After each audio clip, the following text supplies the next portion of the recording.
month for yes.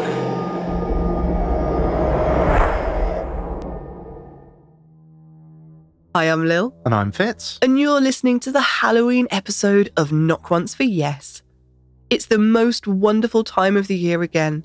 The nights are drawing in, the mugginess of summer is gone, and the mornings are crisp and fresh.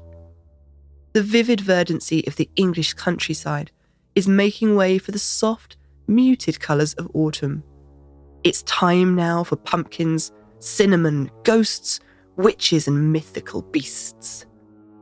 Not only is it Halloween, it's also Not Once for Yes's second birthday. It's Hallowbirthdayween 2, The Revenge. So what have we got coming up on today's episode, Fitz? Coming up on the Paranormal Radar, we have a home removal company that tries its best to get into the Halloween spirit, spooky street names, and something sinister in the night sky. Listener stories from Deborah, Ruth and Johanna. We've got some more updates for you on the spooky goings-on at KOFY HQ, and something a little bit special for this Halloween episode. In addition to our paranormal postcard adventure, we follow up our visit with a nighttime investigation. We also recently had the very great pleasure of being invited to guest on podcasts we listened to with Jeremy Collins. We had a fantastic time talking with Jeremy about ghosts, life and everything in between. We really recommend you pop on over and check out podcasts we listen to. It's a wonderful show and Jeremy has done some amazing interviews with so many of our favourite podcast hosts. And I'll put a link in the show notes on the website. But before we get stuck into all of that, we want to say a big, big thank you to our latest patrons. Carol Kay, Gail Frederick, Rachel Stalker, Nicole Motter, Tracy Henley, and thanks to Ben Jackson Ling for upping his pledge. We really appreciate everyone who supports or has supported us through Patreon or Ko-fi. It's only thanks to your generosity that we can afford to keep producing the show. If you'd like to help support the show and keep us on the air, you can do so from as little as $1 a month on Patreon, or you can make a one-off donation for the price of a cup of coffee through Ko-fi, and you can find links to both of those on our website. Now, onto the Paranormal Radar, and a little confession from me. A lot of people in the paranormal world don't enjoy Halloween as much as some of us do. And by some of us, I mean me. And I can completely understand why. For those of us who live and work with the supernatural side of things all year round, it can seem a little galling when the rest of the population hop on the bandwagon for 1 month of the year. And the spooky fever that overcomes the general population can mean that sometimes we're priced out of seasonal events and investigations, leading to some referring to Halloween as silly season. And I get it, I do. But the thing is, I love it. I think it's glorious to walk down the high street and see every window filled with ghosts and glowing pumpkins. I love that my Facebook feed is suddenly flooded with so many event suggestions I could never hope to fit everything in.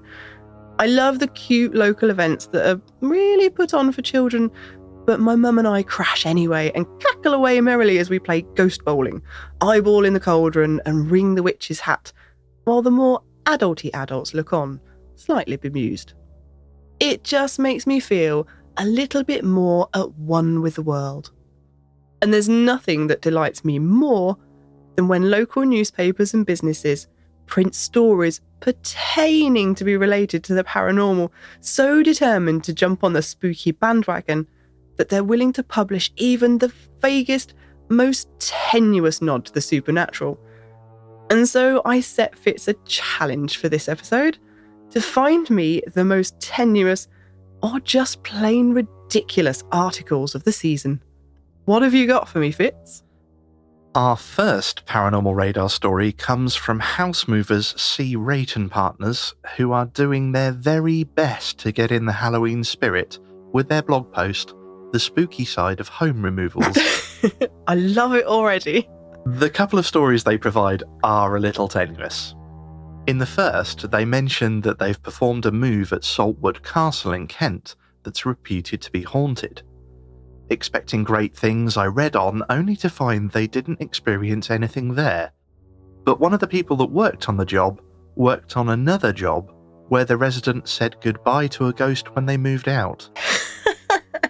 Sweet, but a little bit of an anticlimax. That's perfect. So they didn't experience anything, they just knew somebody that knew somebody else that knew somebody that did something that was slightly spooky. In effect, yes. Awesome.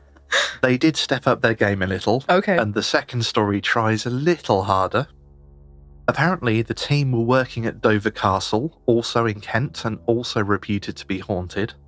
Whilst working in the tunnels below the castle, as they completed a section, they'd turn the lights off in that area. Now, here we go. I hope you're sitting down for this. At some point, one of them heard a noise and they all worked a little bit faster. Is that it? Yeah, I mean, wow. That's some Class A horror right there. Fantastic. So they didn't experience anything, they just worked a bit more quickly in case they did. Well, they may have done, but they were a bit unspecific about the noise that was heard. It was just they heard a noise and they were a bit scared, so they worked faster so they could leave. That is brilliant. What top marks for tenuous links? Indeed. It doesn't stop there, though. Oh, do Because go on. our second story, and also trying hard to find something spooky to help them in the Google search rankings, are select car leasings. They haven't attempted to tell of their own encounters, but have instead attempted to find the spookiest road names in Britain. Oh. Personally, I would have attempted to find the most haunted roads in Britain, but as we discussed last episode, it seems that someone else beat them to it.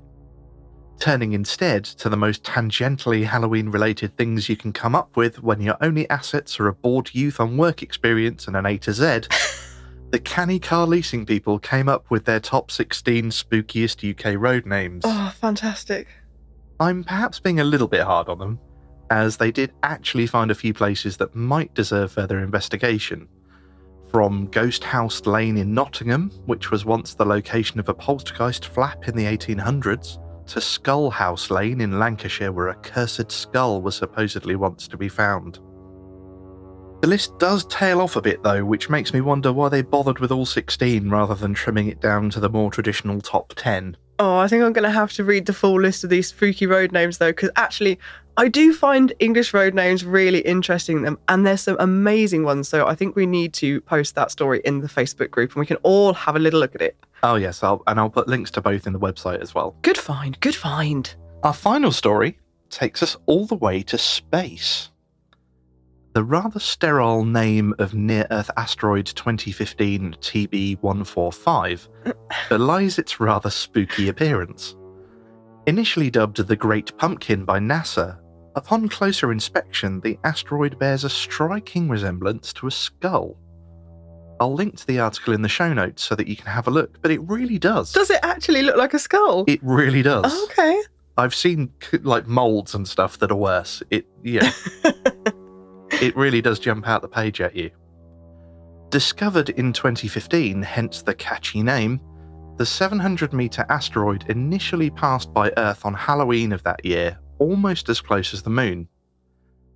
Sadly, it's substantially further away this time and will be closest to Earth on the 11th of November, just missing Halloween. It will, however, be as close as the Moon on its next pass in 2027, so start saving up for a telescope. Well, there you go. I am very impressed. I hope all our lovely listeners enjoyed that rather quirky look at Halloween as much as I did. And if you guys out there come across any more amazingly vague and tenuous articles this Halloween season, please do post them in the Facebook group. It would delight me to read them. Now, long-time listeners will be aware that from time to time we've had some strange encounters and spooky goings-on here at KOFY HQ.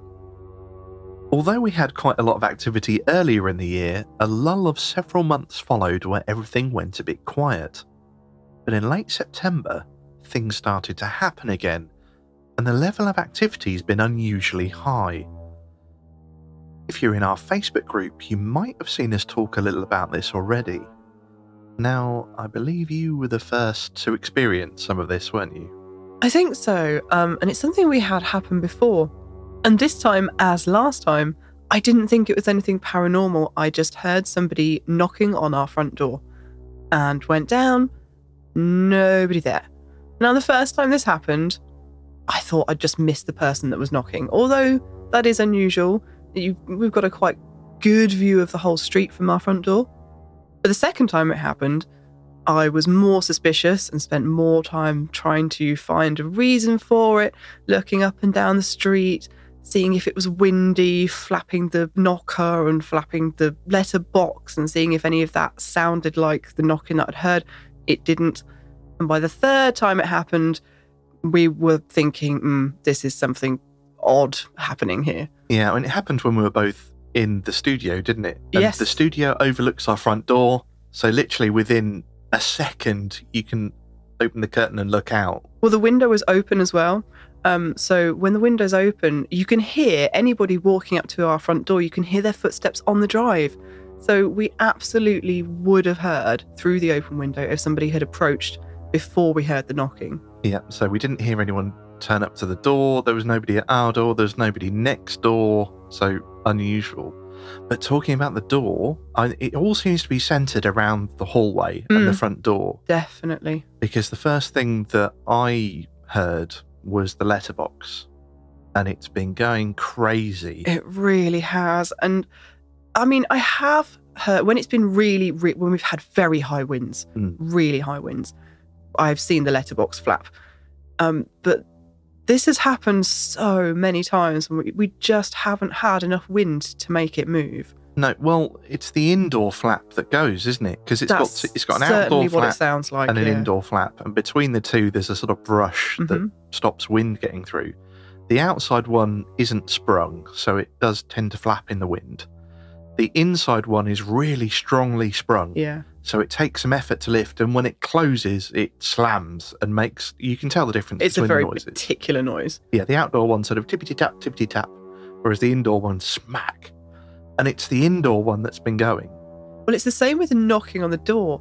It's not... Although we've got a door knocker, that's not the sound that I've been hearing. You know, and trust me, I've been out in the street looking like a weirdo, knocking my own door knocker to see if that's the sound that I heard. Hello, am I in? Exactly. Goodness knows what the neighbours think. But it's not. It's the sound of a fist on the door. It's the sound of somebody's knuckles rapping on the front door. We've tested it extensively. So, yeah, it's all centred around the door. And speaking of which, the next thing that happened was when Fitz had popped to the shop, I was doing a bit of cleaning in the living room, so I had my back to the front door, and I heard our front door open. Now, we've got like a 3-way latch on our front door, so that when you push down the door handle to open it, there's a very distinctive clunk, click, clunk, and it really doesn't sound like anything else. That's what I heard. I didn't bother to turn around because I was expecting Fitz home. I just assumed it was him. I carried on with what I was doing. And it was only after a few minutes had passed and he hadn't spoken to me or bustled in with shopping bags that I thought to look round and saw that his car wasn't there on the drive. So, still not thinking paranormal at this point, I'm kind of worried. And to be honest, thinking that somebody had come in the house and I was there on my own. And I sort of froze at that point thinking, well, I don't really want to go traipsing upstairs to discover some intruder. And I just waited for Fitz to come home and explain what happened. And we had to then go and basically investigate the house with torches and bats and goodness knows what else, thinking that somebody had come in, but there was nobody. But then it happened to you. Yeah, same thing. I was in the living room at my computer and I heard the chunk chunk. But obviously I could see the door from where I was sitting, so I knew that nobody had come in. The door didn't open. And the door, I can't remember if it's locked or not, but it certainly didn't move. So, yeah, very strange. And I could see the outside of the door from where I was sitting as well. So nobody had come up to the door and tried the handle or anything either. No. And we can't hear next door's door open. We can hear if somebody knocks at next door's door, but obviously we know what that sounds like because it happens often. But we can't hear anybody else's actual front door handle go. No. And didn't it happen again when you were in the bathroom the other day as well? I actually heard somebody come upstairs while I was in the bathroom the other day. And I was a bit freaked out because I was in the shower. I hadn't taken my phone in with me or anything. The door was locked, but I heard what I thought was you come up the stair. Again, you'd popped out. So I was in the house alone. I thought I'd missed the sound of you coming in the front door because I had the shower going. And then I just caught the sound of you coming up the stairs from about halfway. I heard somebody walking up the stairs from about the halfway point and then rustle about a bit on the landing. So again, didn't think anything of it, just thought it was you. Then it's all very quiet for a long time and you don't shout out all high.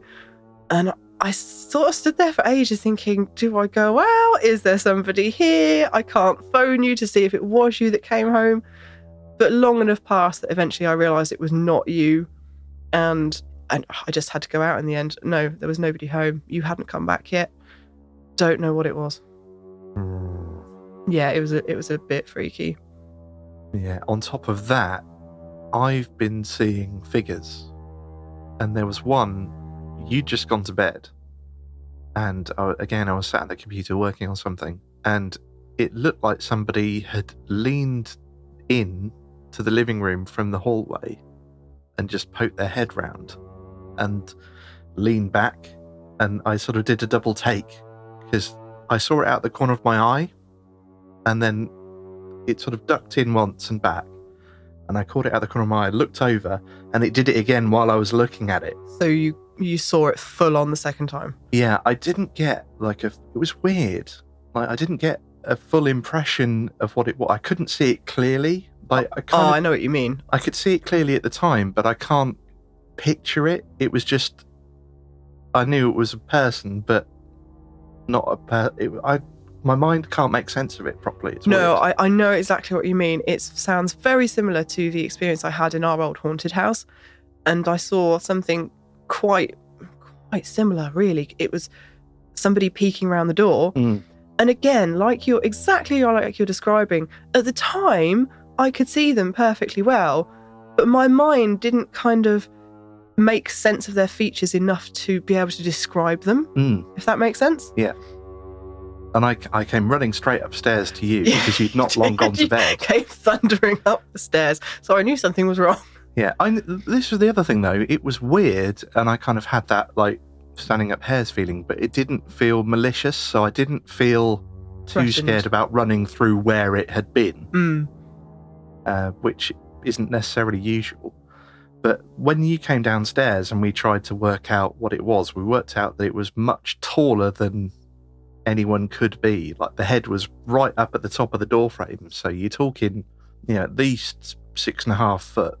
Yeah, and it blocked out because there's a light in the hallway just about behind the doorway. So whoever peeked round, their head came between the doorway and the lamp, which sort of haloed them. So it was solid enough to block out the light to a degree.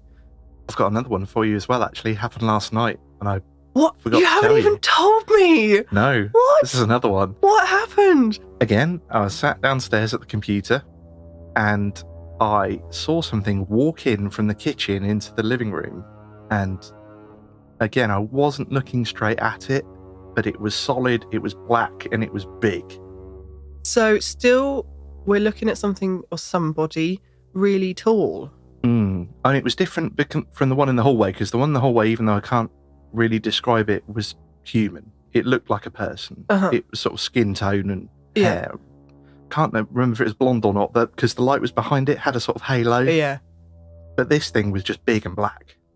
Oh, yeah. Okay. And I sort of turned and looked and didn't see anything. And when I turned back and sort of half kept my eye on it, it happened again. But it didn't go back into the kitchen. It came from the kitchen back into the living room again. Well, that's so, almost on a loop? Kind of. That's very... I love how you're only just telling me this now.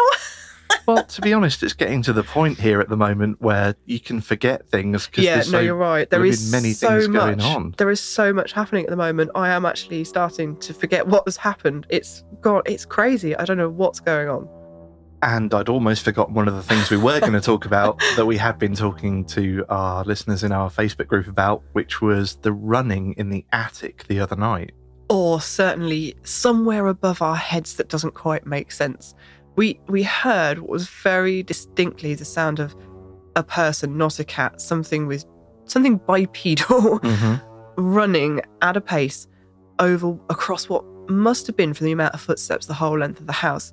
And it doesn't make any sense because it was above our heads. I could feel the vibrations, but there isn't anywhere in our house that you can run the whole length of the house. There are too many room divisions. There's nowhere that it's possible to do that. So our only thought was the attic.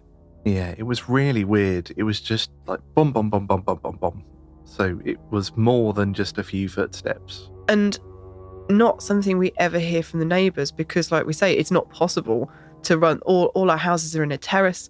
They're all the same sort of divisions. They're all divided up into rooms the same way. So you can't run that distance in any of the adjoining houses. That it just doesn't make sense. So strange.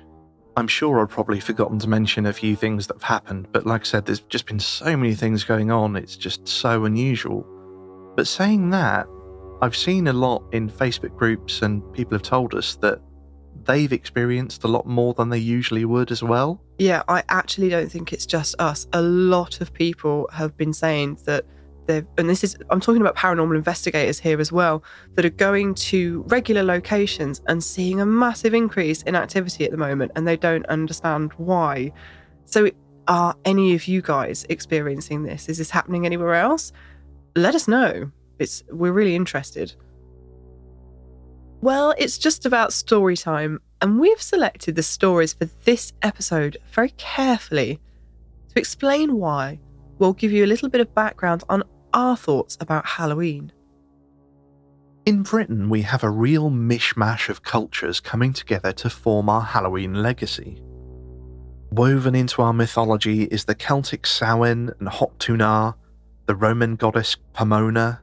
Maybe even the Vikings and their Elfablut left something of their traditions on these isles, and later, of course, the Christian All Hallows Eve. All of these seasonal traditions varied. Some celebrated the last harvest and year's end, while others remembered ancestors, gods, or lost loved ones, or made offerings and sacrifices to ensure luck and prosperity in the year ahead. But all have a common theme: the sense that this is a liminal time of year, the time between one year ending and a new one beginning, when the hours of darkness are eating into the light, a time when the veil between worlds is thin and the spirit world is close. How each culture dealt with this varied too. Some welcomed this thinning of the veil, leaving offerings and food for any otherworldly visitors, and lighting candles to guide wandering spirits on their way. Others feared the supernatural bleeding through into our own world, making up blazing bonfires or carving turnip lanterns with wicked faces to scare away ghostly visitors, and even dressing in disguises to hide themselves from stalking ghouls.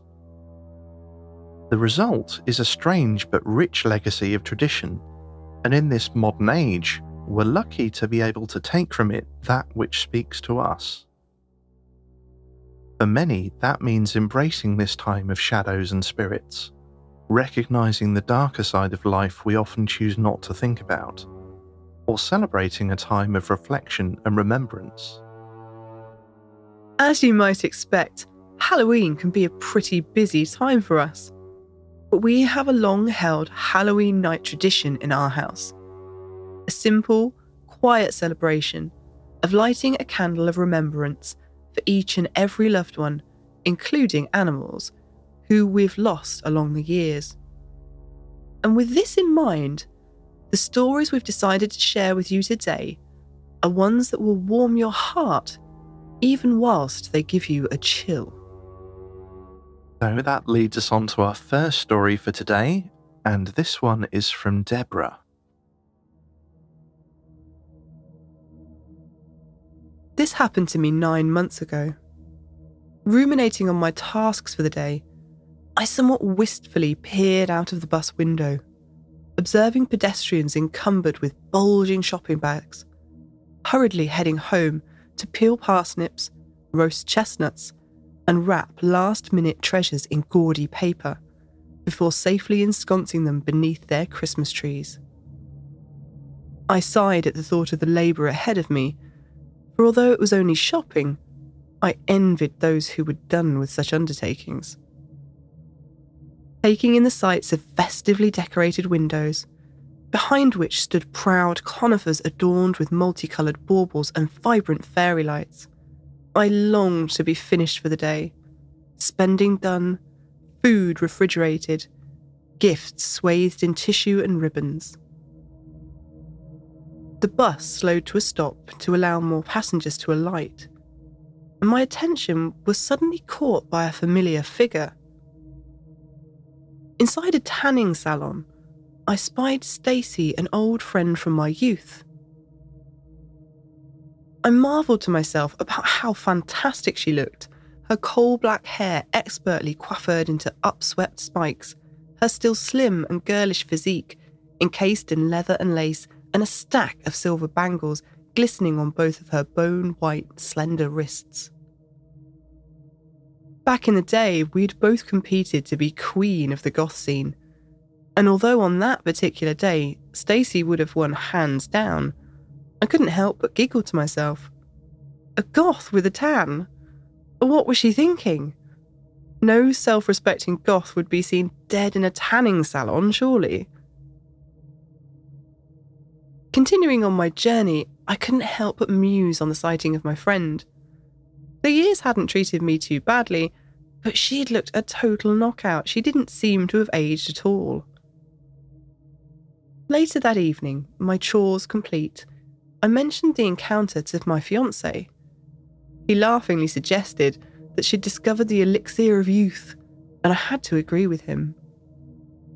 In a subsequent phone call to a mutual friend, I discussed the experience at some length, bemoaning the passing of the years as together we pondered what Stacey's secret could possibly be. Just as I was intending to retire for the night, my phone beeped shrilly, indicating a late-night text from my aforementioned pal.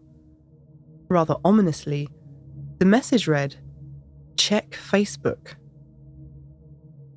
Thinking she could only be referring to our earlier conversation, I logged in and tentatively typed Stacey's full name into the search bar. Upon reaching her page, I read the most current post and my blood ran cold. It was a heartfelt message from her beloved husband, lamenting the sad passing of his beautiful wife, who had been cruelly taken from him by cancer. It seemed she had been ill for some time and had lost her battle with the dreadful disease only the day before. As I brooded on this tragic state of affairs, experiencing the bittersweet remembrance of our friendship and epic nights out together, an unexpected recollection hit me like a bolt from the blue. Sunday's tanning salon had previously been an insurance broker's, with a cosy flat above. A flat where Stacey and her then-boyfriend Michael had resided for a time. A place where we had all shared some fabulous times and made some very wonderful memories. And thank you to Deborah for sharing that story with us. It was absolutely beautifully written, and it reminds me of the way Lil writes. Perhaps it's a goth thing. I think it must be. I was just thinking about what Deborah said at the end about having made such wonderful memories in that place. And it sounds to me like Stacey must have had some amazing memories of that location as well, because it seems like that's the first place she's gone back to.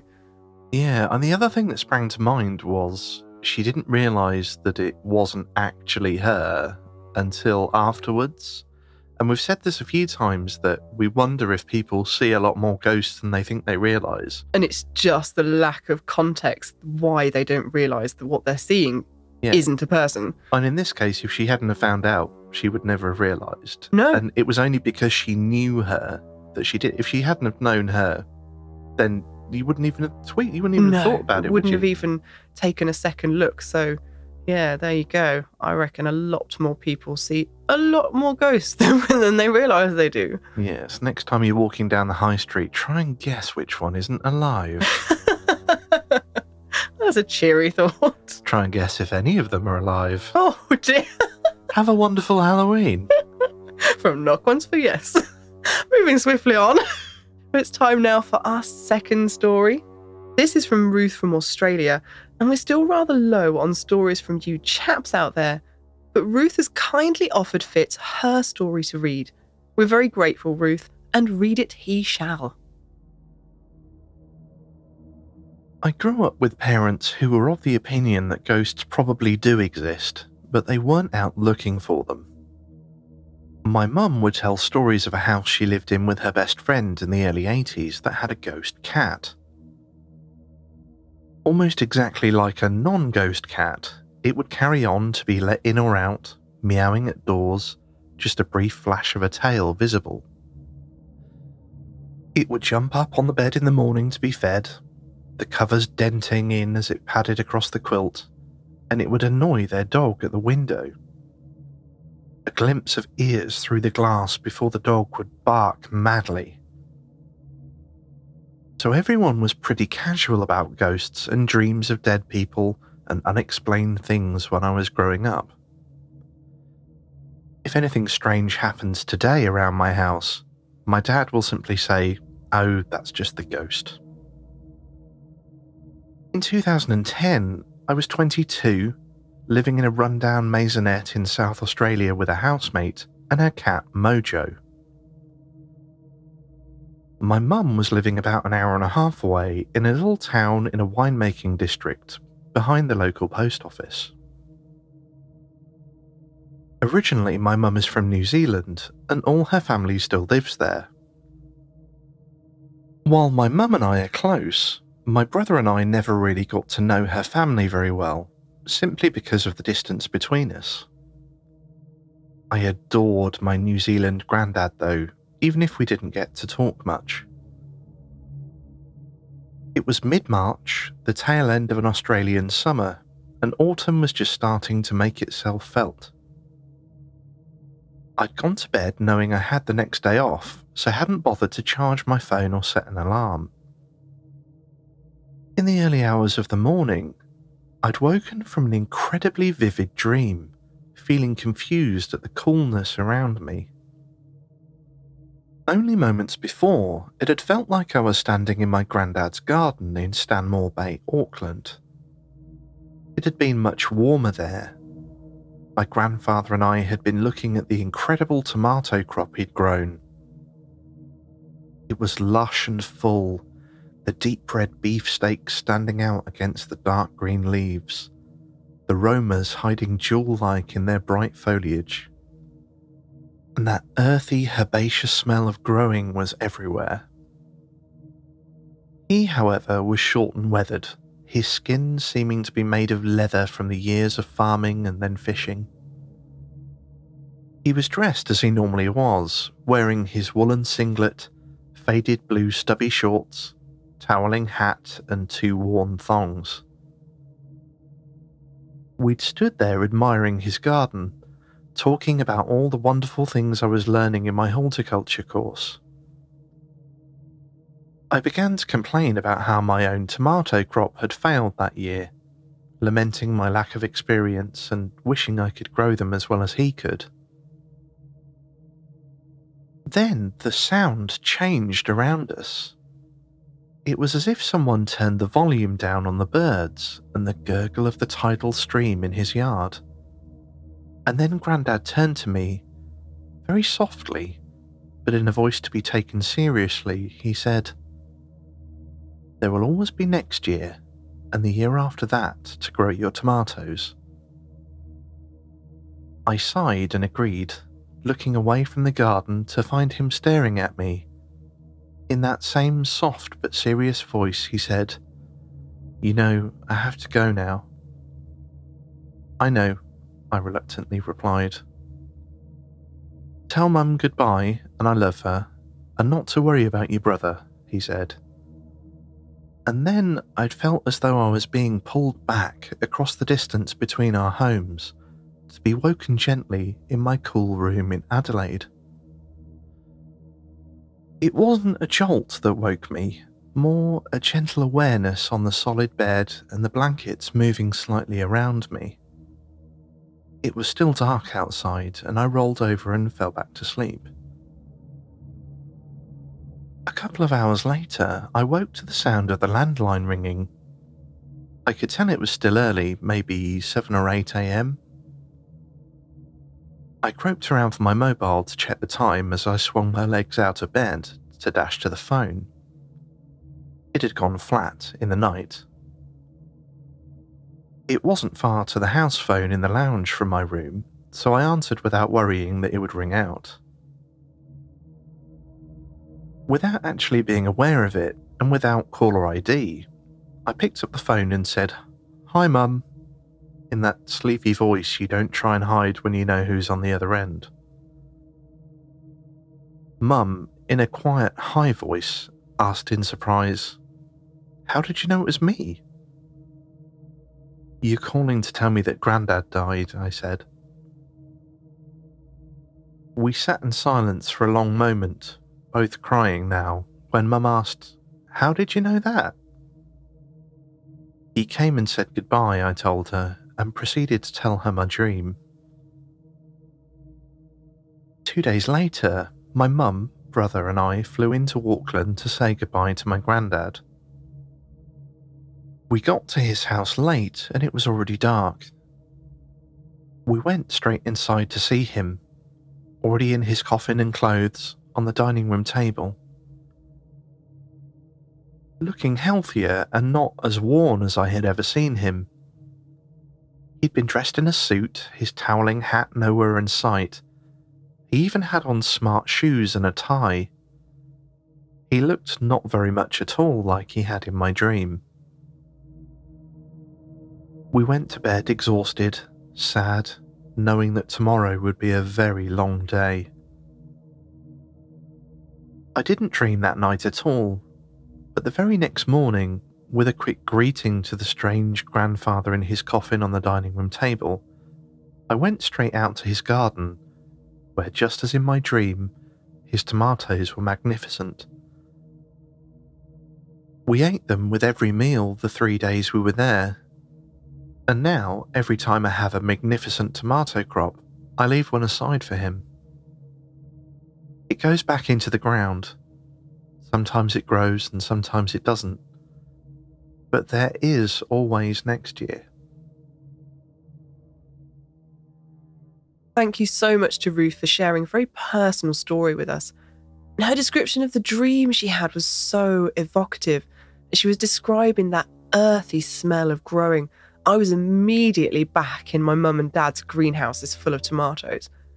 I just love the idea of taking one tomato from each crop and putting it back into the ground for your granddad. I just think that's beautiful. It's interesting that she had quite such a vivid recollection of the smell in her dream. Yeah, I was kind of thinking that actually. I don't remember ever smelling something in a dream particularly, but I mean, it is such an evocative sense. When she was talking about it, it reminded me of the smell of yellow roses. Instantly takes me back to my nan's garden. Just the second I smell them, I'm literally transported there. So it's such a powerful thing to encounter in a dream like that. Unusual. I'll be interested to hear if anyone else has sort of had the similar thing with a smell in a dream. Yeah, I mean, dreams are so personal. I know everybody experiences them differently, but it's not something that I can ever remember experiencing. No, mine are mainly sort of visual or at least tactile. But not smell. How strange. And there was one thing I did want to mention, slightly off topic. When she mentioned thongs, for those not Australian... That's flip-flops. I'm not sure what they're called in America. Yeah, for British listeners, that would be flip-flops. So. I believe in New Zealand they're called jandals, which has confused me in the past. But yes, Australian thongs are called flip-flops. If you're in the UK, a thong is underwear. So maybe Well, a little if confusing. you're in the US, it's underwear as well, Is it? Either way, there could be some confusion there. Yeah, it's footwear. Yeah, they're basically sort of a flap of whatever on the sole of your foot with a little... They're called thongs because there's the thong that goes between your toes. But yeah. Yes, rubber footwear. Open-toed. Well, now, as much as we love reading your stories, and we do love it, it's also amazing to hear them in your own voices too. And sometimes it's nice for us to be read to for a change. Next up, we have Johanna, who does an absolutely wonderful job of telling her own story. On a sunny day in mid-April 1995, my now husband and I moved into a mid-terraced Victorian house in a tree-lined street in Brighton. After picking up the keys from the solicitor, we arrived to discover that the previous owners, a really lovely elderly couple, had experienced a delay with their removal firm and hadn't quite finished moving out. As they still had belongings in the downstairs front room, we agreed to start moving our things into the rooms upstairs to avoid any confusion. My parents were helping us, and my father started to walk up the stairs with a box, followed closely by myself, also carrying a heavy box. The flight of stairs is a typical Victorian one, with a large turned newel post at the top and bottom, with carved wooden spindles through which, when you're halfway up the stairs, you can see through onto the landing. And halfway up the stairs is where my father stopped dead in his tracks, causing me to bump into him. Struggling with the heavy box in my arms, I urged him to get a move on, but he told me to turn around and go back down the stairs. Frustrated, I inquired why, to which he simply said, "I just saw someone go into the middle bedroom." "Don't be silly," I said, and I told him it was probably just the previous owner of the house who had expressed sadness at leaving and whom I thought was just having a last look around. "No," said Dad, "I saw someone go in and close the door. We need to go back downstairs." Now, just to explain something about my father, he is a very staid and sensible man, at the time a schoolmaster who was not prone to joking about. So I retreated down the stairs, allowed him to pass me, and then I proceeded back up the stairs to take a look to see if anyone was in the room. I opened the door. The room was completely empty. I checked all of the other bedrooms and the bathroom, and there was absolutely no one else upstairs. My father maintains to this day that he saw someone walk into that room and close the door. We settled into the life of new homeowners very quickly. This house was only the second we had seen in our search to buy a home, and fell in love with it on the first viewing. There was just something about it that felt right. I was only 22, still at university, and as money was tight, we were very mindful of energy conservation to avoid large bills. We only ever turned the lights on in the room we were in and consciously switched the lights off as we left it. However, it soon became apparent that lights would be on in rooms in which we knew we'd turned them off, to the extent where we actually got an electrician in to check the connections weren't dodgy. As you walked into the kitchen, there was a row of 3 light switches on the wall to the left, 2 for the kitchen and 1 that turned on the light that lit the patio area of the back garden. It was easy to accidentally switch this outside light on without realising. So when my brother came to stay with us for a while, I mentioned this to him one evening, showing him how the light illuminated the garden and making sure he knew not to leave it switched on. I turned the light on, then turned it out, both of us watching. We then went into the living room, we watched a film on television, we returned to the kitchen a couple of hours later to put the kettle on and found that the outside light was on. We looked at each other and confirmed to one another that we had turned out the light. We turned it off very consciously and returned to the living room with our cuppers. When replacing our mugs to the sink a short time later, we were surprised to find the outside light was on again. We were the only 2 in the house that evening and had been together the whole time, so couldn't have been playing a prank on one another. Meanwhile, I converted the middle bedroom into a photographic darkroom, taking some time to completely light-proof the whole space. One evening I was in the house alone and happily processing some test prints for an idea I had for my degree show, when all of a sudden the central ceiling light came on, obviously ruining the light-sensitive photographic paper I was using at that time. The only way to turn on this light was via the switch just inside the door, and that whole area was covered with a heavy black felt curtain to stop light ingress from the landing. I was working at the other side of the room, so I couldn't have inadvertently knocked the light switch, and no one else had entered the room. As I mentioned, I was home alone, and my partner knew better than to just walk in when I was working in my darkroom. It actually happened a few times that evening, causing me to abandon plans to continue with trying to develop my prints. The next day, my partner and I were in the living room when our cat, a large, placid Persian, suddenly woke up and jumped down from his spot on the sofa. He made a weaving movement in the middle of the floor, meowing and purring and looking up at something he could evidently see, but which we couldn't. His whole demeanour, his actions and the noises he was making were exactly what he usually did when winding hungrily around our legs as we stood at the kitchen counter decanting cat food into his bowl. It was a strange sight, but he was clearly very happy, and whilst we were puzzled, we didn't feel anything particularly untoward was going on. Shortly after all of this, I happened to bump into the chap from whom we'd bought the house. We had a lovely chat, and then I plucked up the courage and asked, "So, when you lived there, did you experience anything strange?" It felt like a silly question, but he immediately replied, "The old lady." He then went on to tell me that when his wife suffered from a bad back, she would sometimes spend the night in the middle bedroom so as not to disturb the rest of the household if she had to get up and move about in the night. And there, she said that she was often visited by an old woman who sat at the end of the bed. She couldn't quite make out who she was, but as she always felt an immediate calm when she appeared, concluded that it was the spirit of her mother or some other benevolent relative who was watching over her. I was amazed.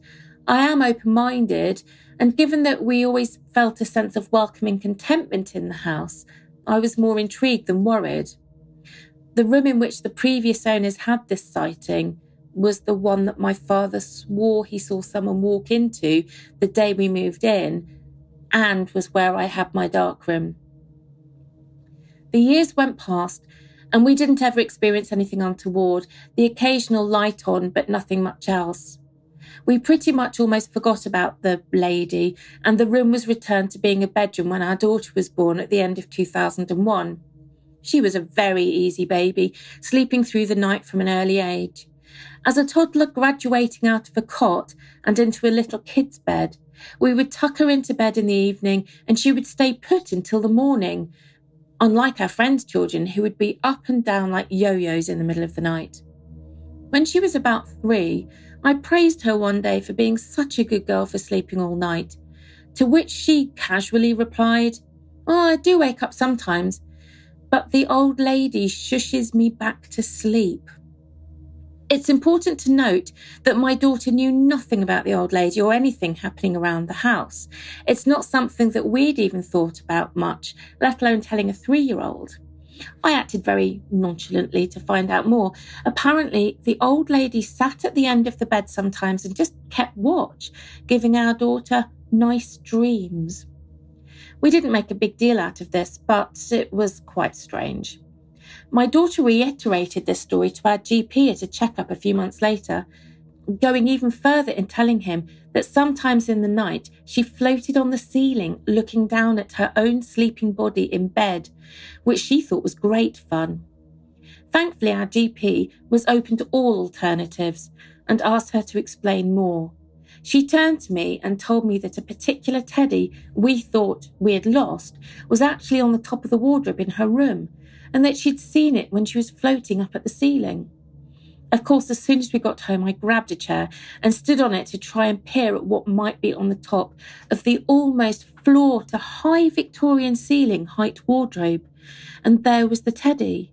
She couldn't have seen it from standing on the ground. She was 3 years old. I was a little freaked, but my daughter wasn't, and that showed me that I would let this be what it was and not question it too much. Over the years, we've had the occasional, "oh, it must be the old lady" moment when lights go on or off, or when keys go missing only to turn up somewhere we'd already looked. I've even got into the habit of saying, "Can you put my keys back, please?" Or when the bathroom light goes off when I'm having a long soak in the bath, "Can you please put the light back on?" And it always works. I always say thank you. The house has never felt anything other than a nice place to be, and so we've never been worried. Then in November last year, we redecorated the front living room and bought a new sofa and armchair from that popular Swedish store. We have a big square bay window, and the armchair was positioned in that part of the space. The day after it was delivered, I'd gone out in our car, and on returning home, I'd slowed to a stop right outside in preparation to parallel park. I caught a movement in the front window of our house, so paused parking to see what it was. I clearly saw the back of a man's head sitting in the armchair in the window. He had dark hair and a smart-looking jacket on, and as I wondered who he might be, he turned, looked at me, gave me a lovely smile, and stood up. My husband works from home, and my first reaction was that a work colleague might have popped in, but this is highly unusual and nothing had been mentioned prior to me going out. So I parked and went into the house. As I opened the front door, I called out, "Hello," then opened the internal hallway door just in time to see the living room door to the left of this close. Puzzled, I called out, "Hello," again, knocked on the living room door and opened it with the intention of offering to make my husband and his guest a cup of tea. But the room was totally empty. No one was in there. No one could have got past me. At this point, having heard me calling out, my husband emerged from his study upstairs at the back of the house, came down the stairs to query who I was talking to. I definitely saw someone, and I saw the door close. My husband and I can only conclude that the old lady had a friend round to visit. Subsequently, our 3 cats sit right on the edge of the seat of that armchair, as if they are squidged up to someone sitting there. They sit and purr, as if someone is making a fuss of them. We really outgrew this house several years ago, but have always felt that the atmosphere is so nice that it would be a shame to move. We can't explain what it is or what's happening, but would like to attribute it to residual previous happiness from past owners. A few years ago, some neighbours and I looked into the history of our road for our annual street party, and I did find the names of the people who'd lived in our house over the past 100-odd years, but didn't delve too deep. One neighbour in his 80s has lived in the street for 60 years, and as an ex-policeman knows of at least 1 murder and a couple of suicides as well as natural deaths in the road. He assures me that the murder was not in my house, but I think I already knew that from the good rather than bad feeling radiating through the place. Incidentally, that neighbour also claims to see a young girl on the landing of his house most nights. A story for another time, perhaps. Thank you, Johanna, for sharing that with us. So beautifully read. I absolutely loved hearing you tell your story. It was an amazing story, and there was just so much in there. There's so many things that are so common, like the kid seeing the ghost and talking to it and having more interaction, but then you've got more than one people that's seen it. So she's seen it, her father's seen it, her daughter's seen it. You've got interactions. The thing about the teddy got me. I mean, there literally is no way that a 3-year-old could have known that that toy was up there. I mean, Victoria, I know what she's talking about with the high Victorian ceilings. They're huge, aren't they? They're massive. It's not somewhere a child could climb up and peek over the top of this wardrobe. So it's just, how could she have known that? That's so strange. But what a wonderful haunting. It's so sweet. And I loved that the old ghost lady had a friend over one day. That's brilliant. That was wonderful. I must admit that at first I thought it must be irritating if you're working in a dark room to have someone turn the lights on.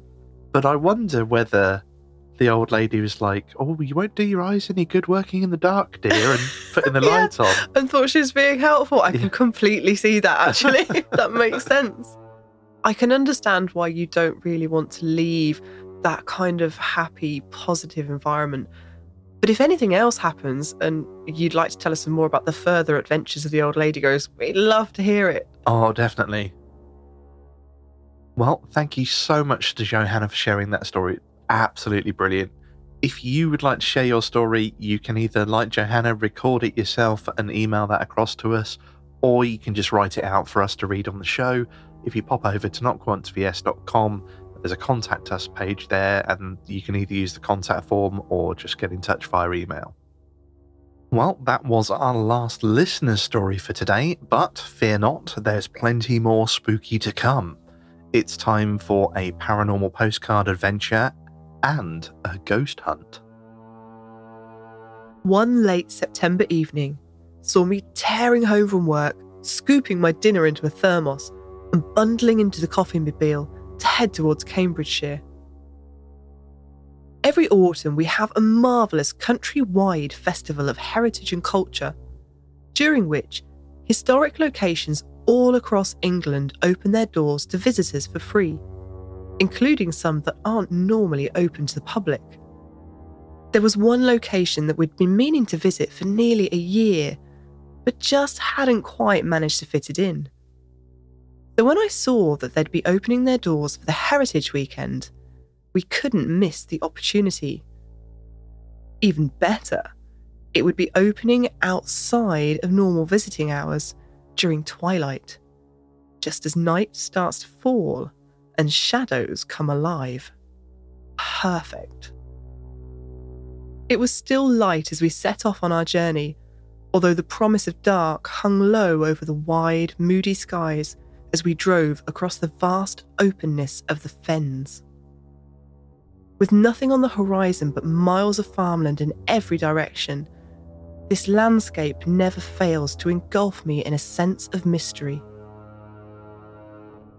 It was once a wild marshland, where fearsome Iron Age Celts once dwelled, where will-o'-the-wisps flickered over the moonlit marshes, and the howls of the black shuck echoed in the darkness.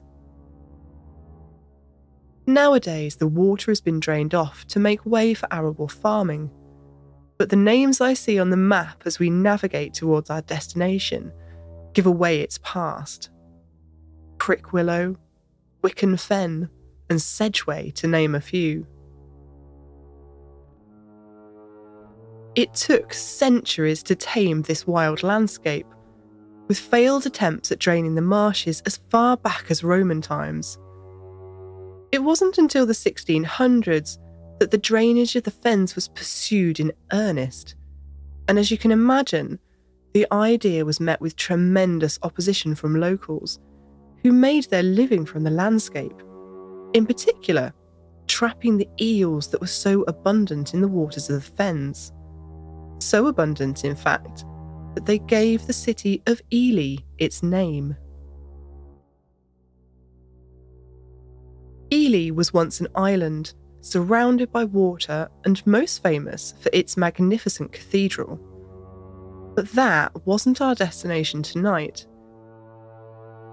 We were heading to a house just a few metres down the road, an unassuming parsonage dating originally from the 13th century that was once home to none other than Oliver Cromwell.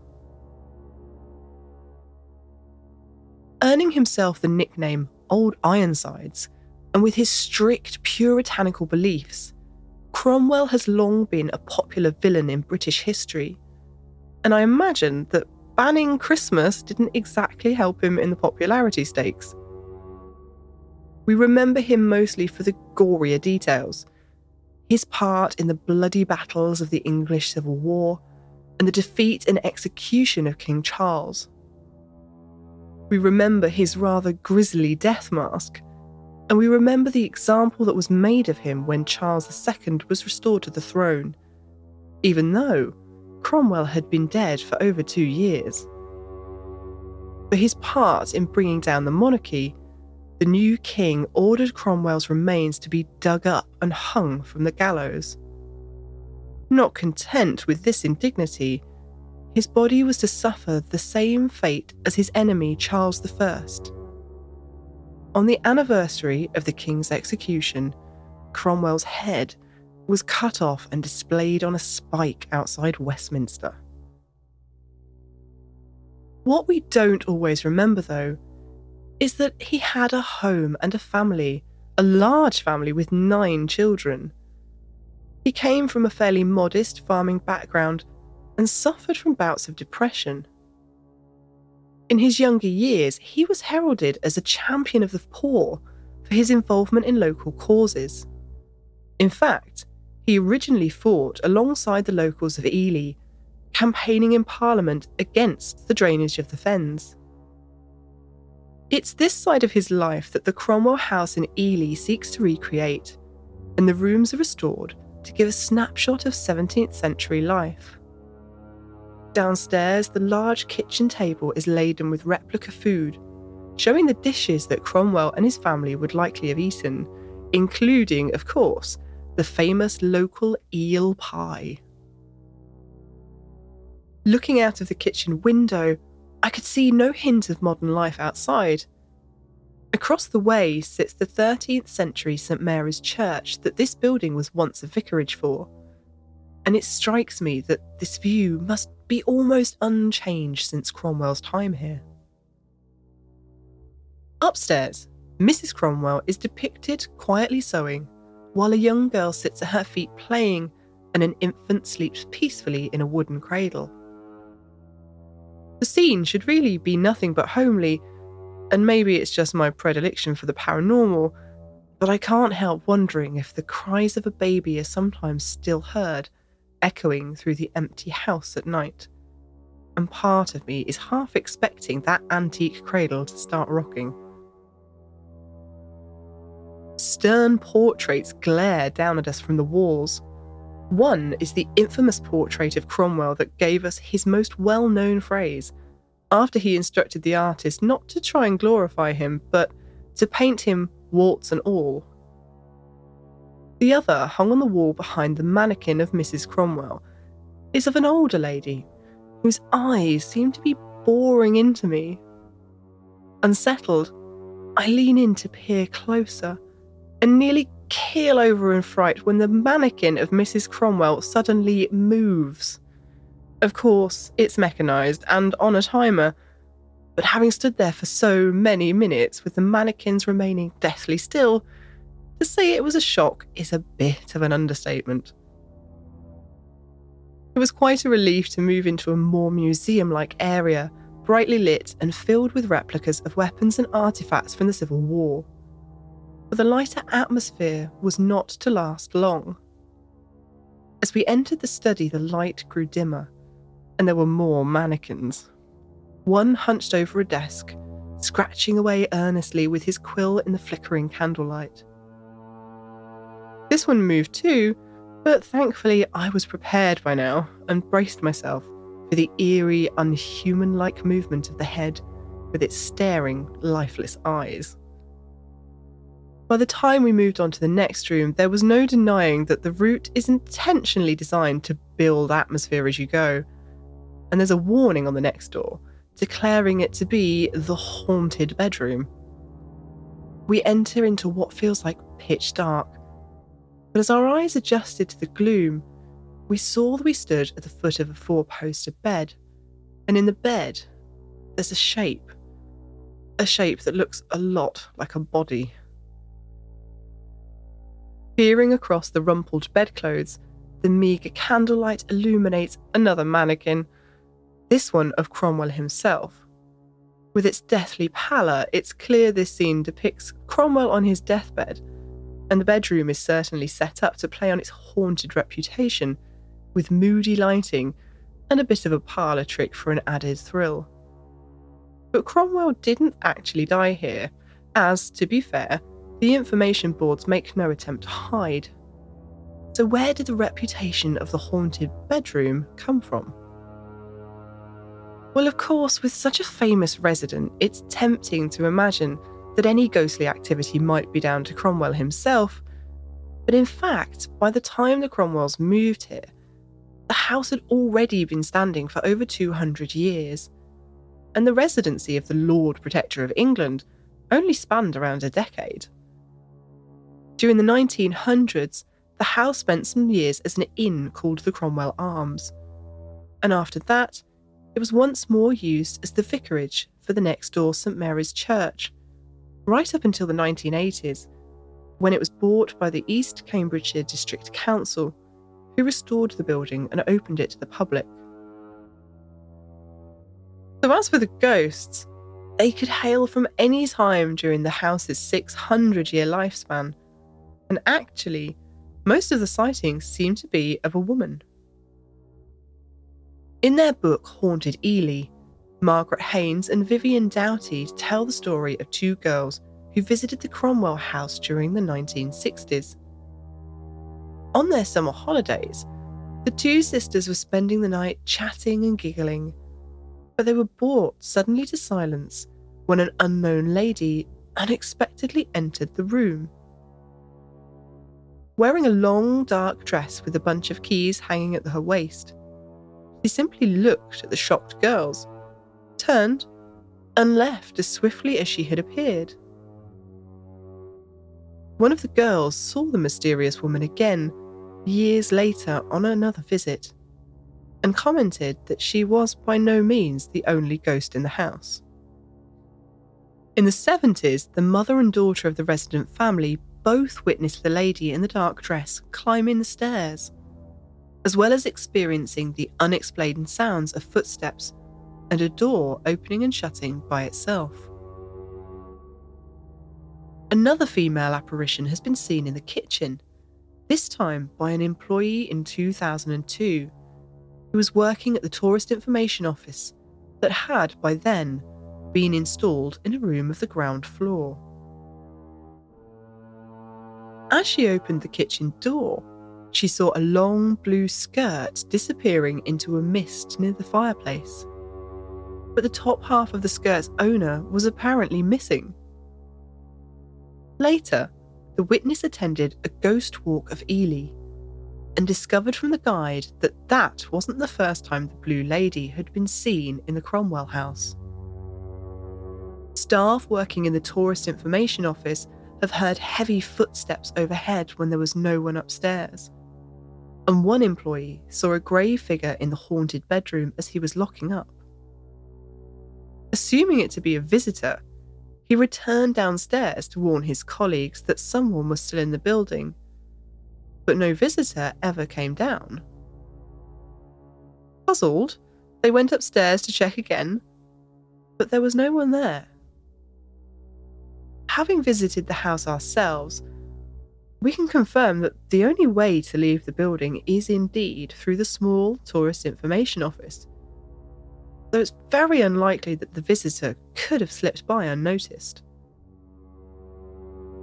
In 1998, local newspaper The Ely Standard published what must be surely the oddest ghost story to have come out of Cromwell House. An Ely guide employed by the council was working in the office at the back of the house when he felt a curious breeze around his legs. Glancing down, he saw that one of his shoelaces was undone, but no sooner had he retied it than the odd breeze was back, and he felt something brushing against his legs. Looking down, he saw that now his other shoelace was undone. When the sequence of events repeated a third time, he'd had enough and left the room looking pale. He told the newspaper that he was normally sceptical, but had no explanation for what had happened. The newspaper, for their part, embraced the tale with impressive gusto, their headline proclaiming, "Cromwell's ghost untied my shoes." Unfortunately, we didn't experience any phantom shoe untying or witness the ghostly lady in the dark dress, but we did have experiences. The atmosphere was off the charts as soon as we walked into the first room on the route. We'd spent some time chatting to the ladies in the tourist information office because the first room, the parlour with beautiful 17th century panelling and a huge fireplace that smelled quite pungently still of wood smoke, is set up with a projector where visitors sit and watch a film that gives a little background on Cromwell and the house before you move on to the other rooms. The short film plays on a loop, so you have to wait your turn. Well, what that film showed, I couldn't tell you because I was far too distracted. Walking into that room was like walking into an electrified soup. We went in with only a couple of other people and tried to sit quietly through the film, all the while giving each other pointed glances, raised eyebrows, and gesturing manically at the raised goosebumps that immediately sprung up upon entering. There weren't many visitors still going round at this point in the evening, so it was easy enough for us to hang back and lose the rest of the group, to snatch a few moments alone in the thick atmosphere of the room. We hunted around a bit to see if there was anything that could possibly be causing such a stark change in atmosphere. But other than it generally being a cold room, we didn't find anything. Cold wasn't what we were feeling though. We were feeling something more like static electricity. Eventually, of course, we had to move on before the next group came in, but we rather unwillingly hung around in the hallway as long as we dared, all the time keeping an ear out for the next group to enter. Before that happened though, I saw a shadow block the light coming from the doorway between the parlour and the hall in which we were standing, as though someone had walked in front of the LED candles that were lighting the room. Still, no one from the next group had entered the parlour. I just felt something touch my hair.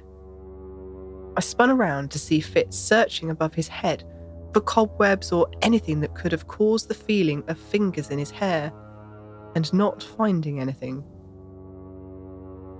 But as I was looking at him, and he was looking backwards towards the doorway, he followed quickly with, "Did you see that?" I hadn't, but it turned out that he'd just witnessed the exact same thing I had.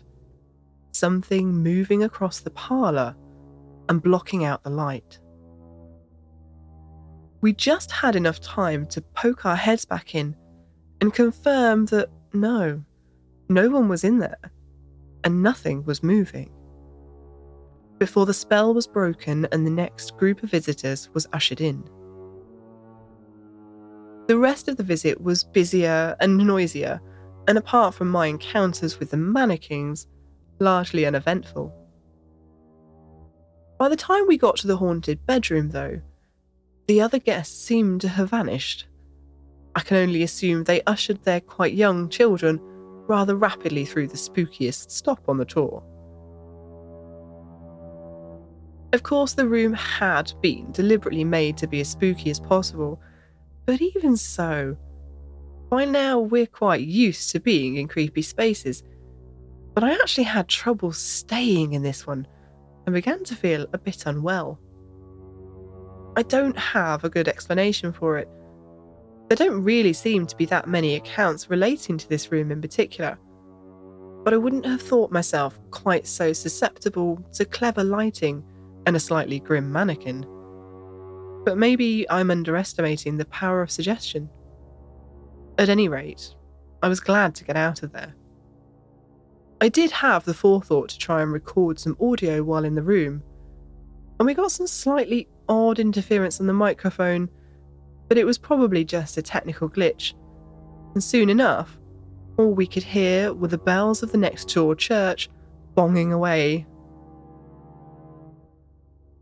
Having had so many experiences there, when we returned from our evening visit to the Cromwell house, Lil wasted no time in finding a group running investigations, and it wasn't long before I was entering my credit card details and booking us on our very first ghost hunt event.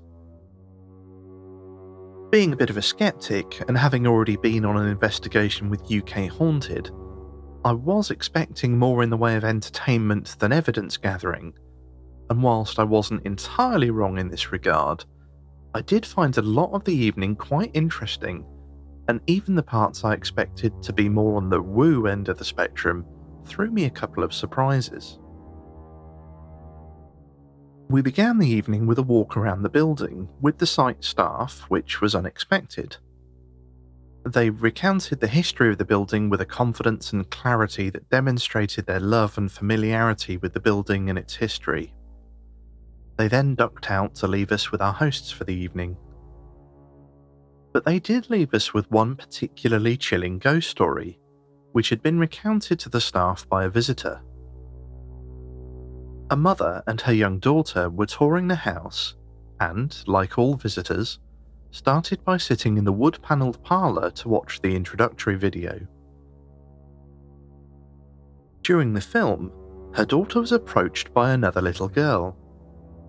The children chatted away, comparing clothes and toys as children do, and then the strange girl told the lady's daughter that this was her house and that she lived here.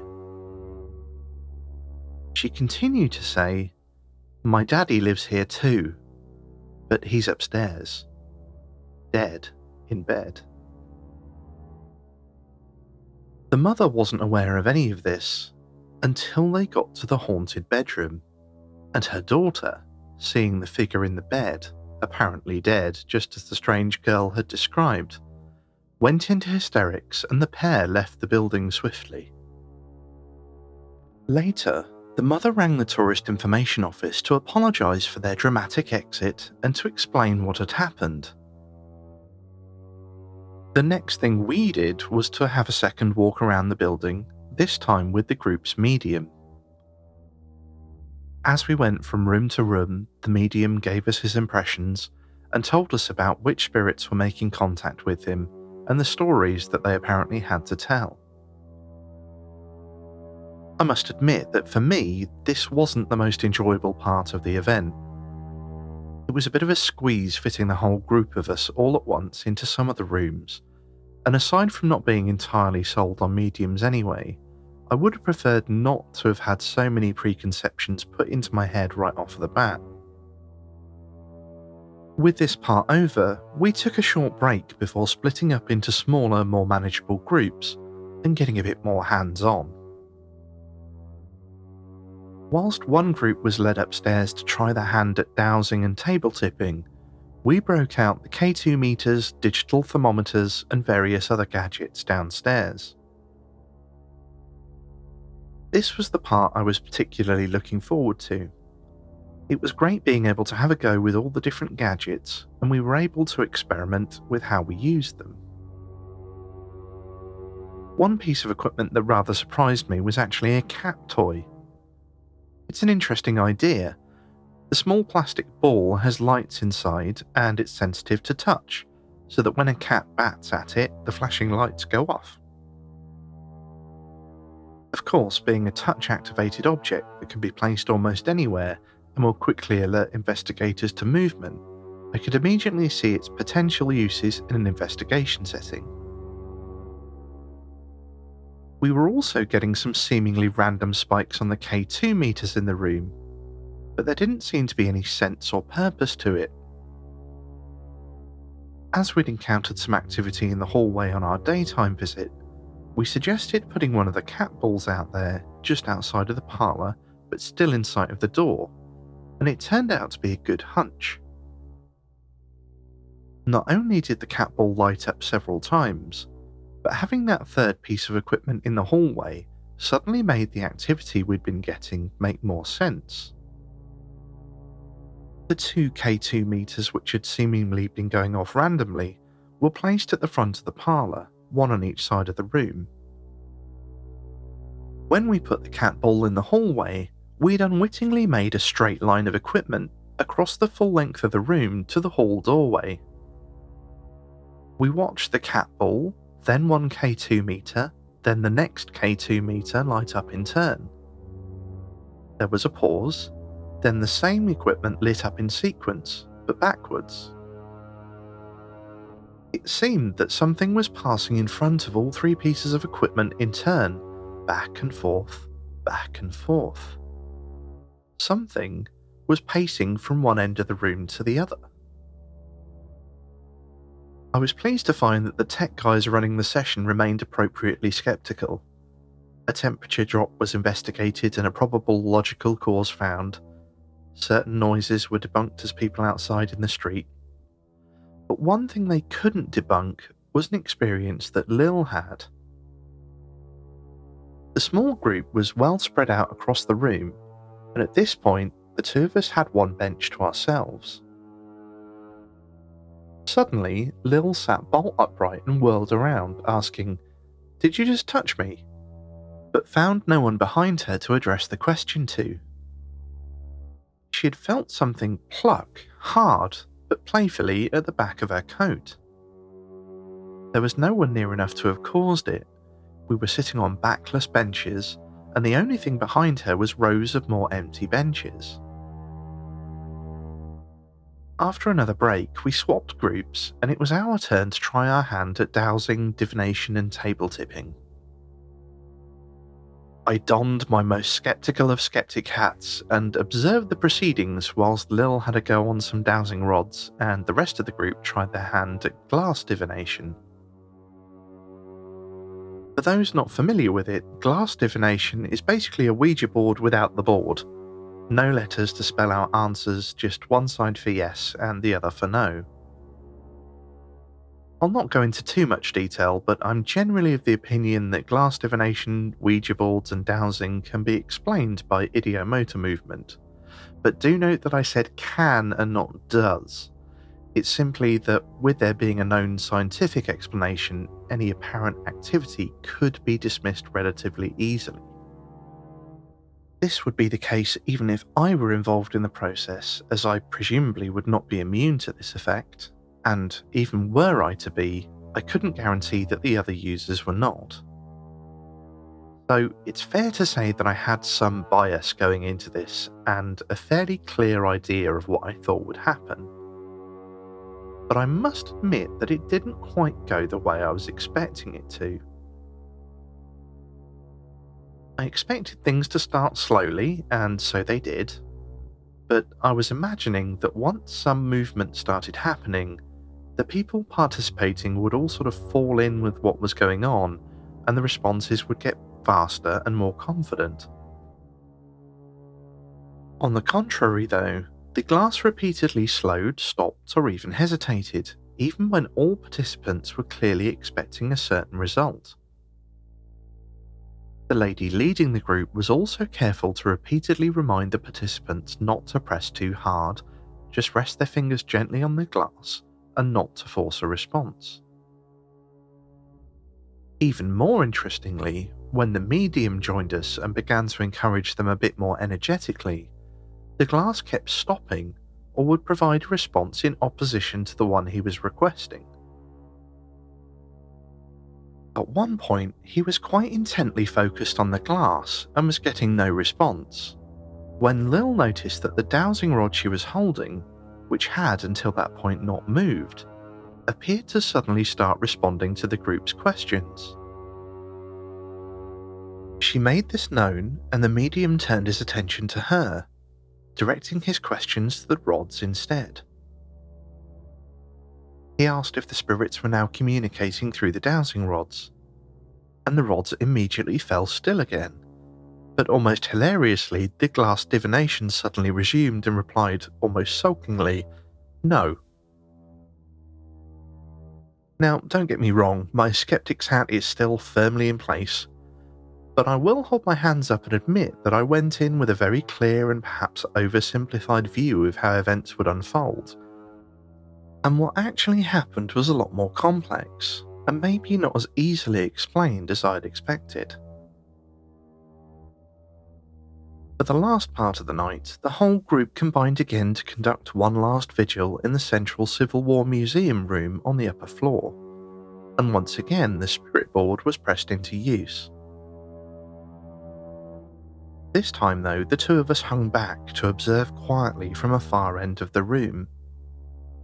partly because we'd strategically placed an audio recorder in the empty room next door, so wanted to make sure we were aware of anyone coming or going at this end of the building, so that we could rule out potential contamination.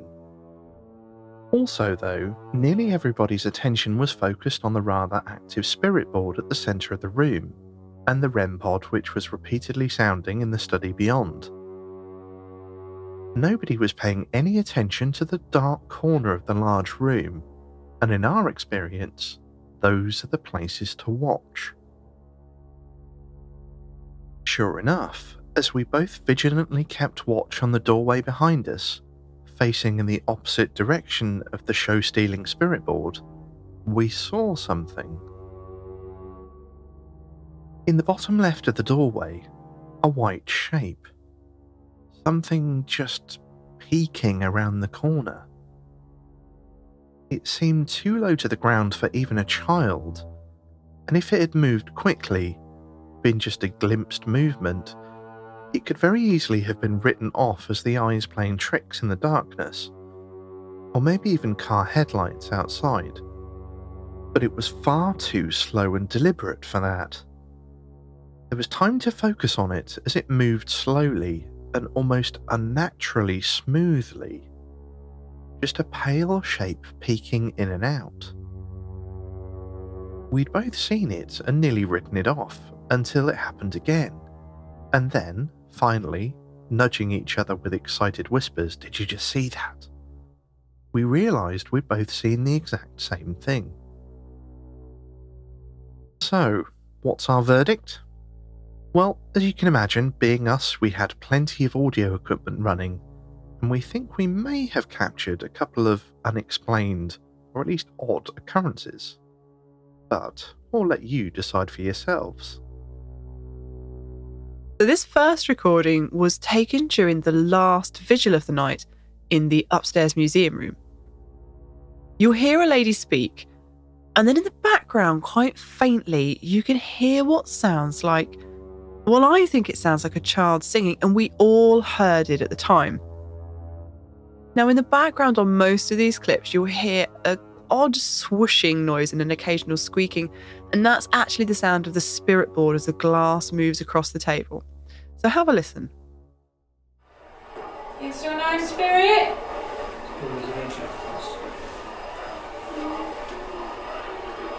Somebody singing? Yeah. That's like... We'll play the clip again, and I'll just cut out the singing bit this time.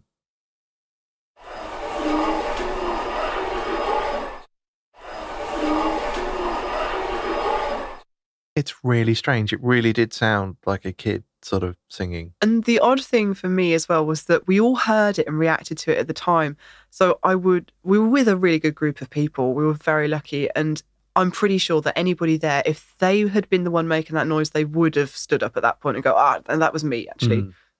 Okay, this next one's quite interesting as well. You'll hear the medium ask a question, and then a whispered response, we think. Will you do it for Sarah?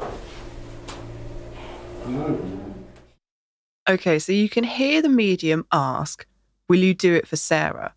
And we didn't hear it at the time, but listening back to the recording, just in the background, there's a whisper, and it sounds to me like it says, yes. We'll play it again. Will you do it for Sarah? Will you do it for Sarah?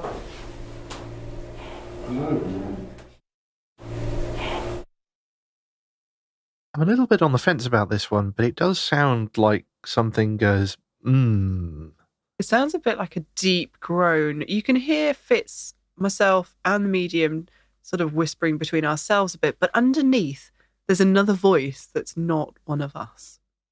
Yes or no, please? There's a crack little one. Yes. Thank you, spirit. I'll just loop the for you a couple of times so you can have a good listen. Yes. So this is the last clip, and you'll hear a lady asking for the spirit to sing us a song. We captured a faint mumble in the background, and as you can hear from what happens afterwards, we all heard it. Have a listen. Can you sing us a song? Wow. That was interesting. And I'll loop the section in question for you again, just so you can have another listen. It's quite faint, but it does sound to me like a child's voice just mumbling in the background. Now, at this stage of the night, this was about 3 o'clock in the morning going on, must have been, so there wouldn't have been children milling around anywhere in the vicinity. But you'll have to make your own minds up. Indeed, and let us know what you think. Well, I'm afraid that's all we've got time for this episode. Thank you so much to everyone who shared their stories with us. Your stories are the heart and soul of this show, so if you've got a story to share, or a paranormal postcard to send us, or even a paranormal blooper, please do get in touch through our website at notonceVS.com.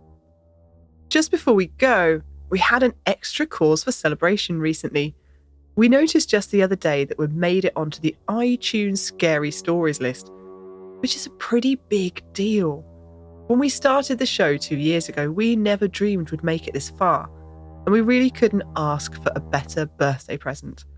And that is all down to you, our lovely listeners. So thank you to everyone who's listened, subscribed, supported, shared, and sent in your stories. Thank you for getting us this far. We hope you all have a very happy Halloween and that you'll join us next episode. EVP session end.